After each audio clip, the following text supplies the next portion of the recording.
মাধ্যমিকের টেস্ট পরীক্ষা হোক অথবা মাধ্যমিকের ফাইনাল পরীক্ষা, উভয় পরীক্ষার জন্যই আজকের এই ভিডিওটি গুরুত্বপূর্ণ। কারণ আজকের এই ভিডিওতে আমি তোমাদের ইতিহাস থেকে একেবারে প্রথম অধ্যায় থেকে শেষ অধ্যায় পর্যন্ত যে সমস্ত ছোট ছোট প্রশ্নগুলি অর্থাৎ শর্ট কোশ্চেনগুলি তোমাদের টেস্ট পরীক্ষা এবং ফাইনাল পরীক্ষা উভয়ের জন্য ভীষণ গুরুত্বপূর্ণ, সেই প্রশ্নগুলি নিয়ে উত্তর সহকারে তোমাদের সাথে আলোচনা করব। যেহেতু একটা ভিডিওতে সমস্ত প্রশ্নগুলি আলোচনা করা সম্ভব নয়, আমার কাছে 100+ প্রশ্ন রয়েছে যেখান থেকে তোমাদের পরীক্ষায় আসার সম্ভাবনা একেবারে রয়েছে। তো সব প্রশ্নগুলি যেহেতু সম্ভব নয়, তাই আমি 50টা করে প্রত্যেকটা ক্লাসে আলোচনা করব। এবং আমি ঠিক করেছি যে সপ্তাহে একটা ক্লাস রাখবো শুধুমাত্র ইতিহাসের শর্ট প্রশ্নের ওপর, এবং সেই শর্ট প্রশ্নগুলি হতে পারে এমসিকিউ বা এসএকিউ। তো সেই শর্ট প্রশ্নগুলির ওপর ক্লাস রাখবো এবং তোমরা প্রত্যেকেই যারা দশম শ্রেণীর ছাত্রছাত্রী রয়েছে প্রত্যেকে কিন্তু সেই ক্লাসগুলি দেখবে, ভিডিওগুলি ভালো করে দেখবে। তো আজকে যারা দেখছো, আজকে যে ভিডিও যারা দেখছো তাদের প্রত্যেকেই বলবো যে আমি যে প্রশ্নগুলি আজকেও 50টা প্রশ্ন নিয়ে আমি আলোচনা করব। তো তোমরা সেই প্রশ্নগুলিকে ভালো করে দেখবে এবং সেগুলোকে খাতায় ভালোভাবে নোট করবে এবং রীতিমতো সেগুলোকে মুখস্থ ও প্র্যাকটিস করবে। কারণ সেগুলো থেকেই তোমাদের কিন্তু যে টেস্ট পরীক্ষা রয়েছে বা ফাইনাল পরীক্ষা রয়েছে সেখানে কিন্তু আসতে পারে। অনেকেরই এই ইতিহাসের শর্ট প্রশ্নের ওপর ভয় থাকে, কোথা থেকে প্রশ্ন আসবে, বাইরে থেকে আসবে, টেক্সট বই থেকে খুঁটিয়ে পড়লে পাবো বা কোনো রেফারেন্স বই থেকে পড়তে হবে। তো তুমি পড়ো, তোমাকে বলবো তুমি সেগুলো থেকে প্রিপারেশন নিতে পারো, কিন্তু আমি যেগুলো বলছি এগুলো ভীষণ গুরুত্বপূর্ণ। তোমার পড়ার মধ্য থেকে হয়তো অনেক প্রশ্ন তুমি এখানে পেয়ে যাবে। তো কি কি প্রশ্ন আছে আগে আমরা দেখে নিই। প্রথম প্রশ্ন তোমরা দেখতে পাচ্ছ, 1857 সালের মহাবিদ্রোহকে ভারতের প্রথম স্বাধীনতার যুদ্ধ বলেছিলেন। উত্তরটা হবে বিনায়ক দামোদর সাভারকর। এটা এমসিকিউ বা এসএকিউ যে কোনো ভাবে আসতে পারে। তোমাদেরকে আমি যেমন ভাবে বলে দিচ্ছি তোমরা তেমন ভাবে শুধুমাত্র মুখস্থ করে যাও। আমি প্রশ্নগুলিকে সাজিয়ে রেখেছিলাম, আমি চেয়েছিলাম রাখতে প্রথম চ্যাপ্টার ওয়াইজ, কিন্তু সম্ভব হয়নি। তো আমি ইম্পর্টেন্ট প্রশ্ন প্রত্যেকটা দিয়ে দিয়েছি, তোমরা শুধুমাত্র মুখস্থ করে রেডি করো, ব্যাস, আর কিছু তোমাদেরকে করতে হবে না।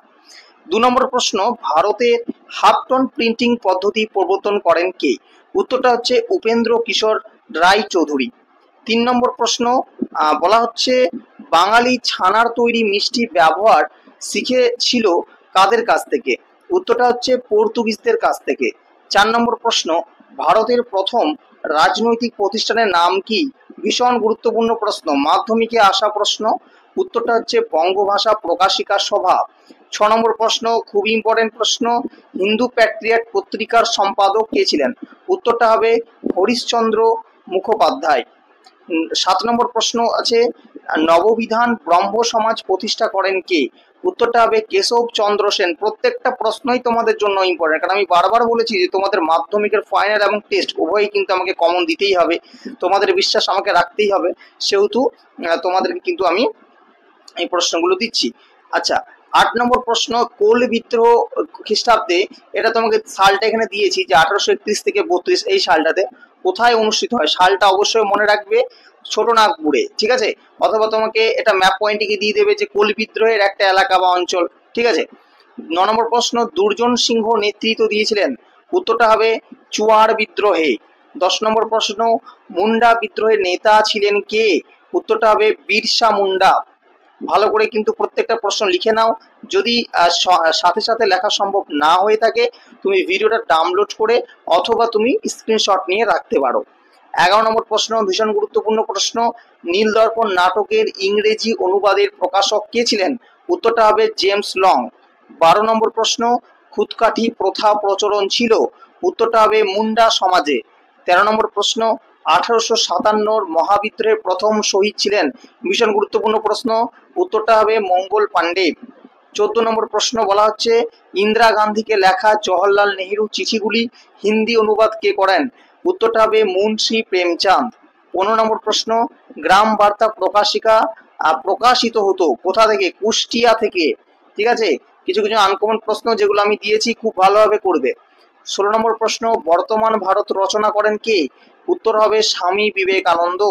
17 নম্বর প্রশ্ন, বর্ণ পরিচয় প্রকাশিত হয়েছিল কত খ্রিস্টাব্দে? উত্তরটা হবে 1855 খ্রিস্টাব্দে। সাথে তোমরা কে প্রকাশ করেছিলেন সেটাও কিন্তু মনে রাখবে, ঠিক আছে? বর্ণ পরিচয় কে লিখেছিলেন।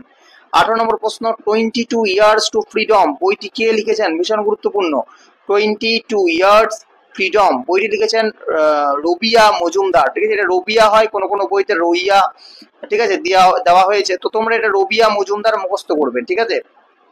আচ্ছা, এখানে রইয়া দেওয়া আছে, কোনো কোনো বইতে রবিয়াও দেওয়া আছে।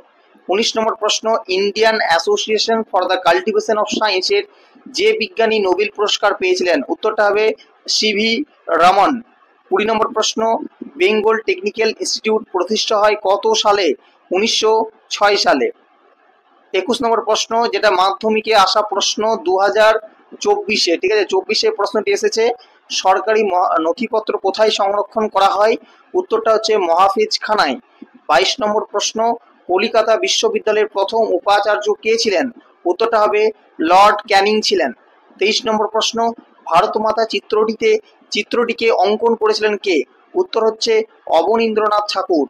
24 নম্বর প্রশ্ন বলা হচ্ছে প্রথম সচিত্র বাংলা বই কোনটি? উত্তর হচ্ছে অন্নদামঙ্গল। খুবই গুরুত্বপূর্ণ প্রশ্ন। 25 নম্বর প্রশ্নে বলা হচ্ছে নতুন সামাজিক ইতিহাস কাদের কথা বলা হয়েছে? উত্তরটা হচ্ছে সাধারণ মানুষের, অর্থাৎ নতুন সমাজের ইতিহাসের কাদের কথা বলা হয়েছে? সাধারণ মানুষদের। 26 নম্বর প্রশ্ন, খুবই গুরুত্বপূর্ণ প্রশ্ন, ভারতীয় ফুটবলের জনক বলা হয় কাকে, বা জনক বলে অভিহিত করা হয় কাকে? উত্তরটা হবে নগেন্দ্র প্রসাদ সর্বাধিকারীকে। 27 নম্বর প্রশ্ন, জীবনের ছড়াপাতা কোন পত্রিকায় প্রকাশিত হয়েছিল? উত্তর হচ্ছে দেশ পত্রিকা। 28 নম্বর প্রশ্ন, বঙ্গদর্শন প্রথম প্রকাশিত হয় কত সালে? উত্তরটা হবে 1872 সালে। 29 নম্বর প্রশ্ন, ইউরোপে ক্রীড়া ইতিহাস চর্চা শুরু হয় কত সালে? উত্তরটা হবে 1970-এর দশকে। এরপর দেখো 30 নম্বর প্রশ্ন, বিশ্ব পরিবেশ দিবস প্রথম পালিত হয় 5 জুন হয় এবং সেটা 1974 সালে হয়। ভীষণ জানার প্রশ্ন এটা। 31 নম্বর প্রশ্ন, নতুন সামাজিক ইতিহাস চর্চা শুরু হয় 1960 থেকে 70-এর দশকে। 32 নম্বর প্রশ্ন, বাংলায় প্রথম প্রকাশিত সংবাদপত্র হলো? ভীষণ গুরুত্বপূর্ণ প্রশ্ন, উত্তরটি হবে বেঙ্গল গেজেট। 33 নম্বর প্রশ্ন বলা হচ্ছে ভারতে চিপকো আন্দোলন ছিল একটা পরিবেশ আন্দোলন। 34 নম্বর প্রশ্ন, নবান্ন নাটকটি রচনা করেন কে? উত্তর হবে বিজন ভট্টাচার্য। 35 নম্বর প্রশ্ন, প্রথম নির্বাক চলচ্চিত্রের নাম কি? উত্তর হবে রাজা হরিশ্চন্দ্র। 36 নম্বর প্রশ্ন, বন্দে মাতরম সঙ্গীতটি প্রথম প্রকাশিত হয়? উত্তর হবে বঙ্গ দর্শন পত্রিকায়। আচ্ছা, এরপর হচ্ছে 37 নম্বর প্রশ্ন, কলকাতা বিজ্ঞান কলেজের অন্তর্গত হবে, ঠিক আছে, অন্তর্গত হবে বিজ্ঞান প্রযুক্তি ইতিহাসে, ভালো করে মনে রাখবে। 38 নম্বর প্রশ্ন, রাষ্ট্রপতি ভবনের মূল স্থপতি হলেন? উত্তর হবে এডউইন লুটিয়েন। 39 নম্বর প্রশ্ন, কলহনের রাজত রঙ্গিনী, এটা আবার দিতে পারে, রাজত রঙ্গিনী কার লেখা? কলহনের রাজত রঙ্গিনী ইতিহাসের অন্তর্গত হবে কি, মানে কোন ইতিহাসের অন্তর্গত হবে? সেটা হচ্ছে স্থায়ী ইতিহাসের অন্তর্গত হবে। 40 নম্বর প্রশ্ন, কথাকলি নৃত্য কোন অঞ্চলের নৃত্য? উত্তরটা হচ্ছে কেরলের নৃত্য, ইম্পর্টেন্ট প্রশ্ন। 41 নম্বর প্রশ্ন, the story of my experiment with truth, খুব আসে কিন্তু এটা, গ্রন্থের লেখক কে? উত্তরটা হচ্ছে মহাত্মা গান্ধী। আবার প্রশ্নটা যদি ঘুরিয়ে দেয় মহাত্মা গান্ধী লেখা গ্রন্থের নাম, অথবা তোমাদেরকে ম্যাচিং দিতে পারে, সেক্ষেত্রে তোমাকে কিন্তু এটা করতে হবে।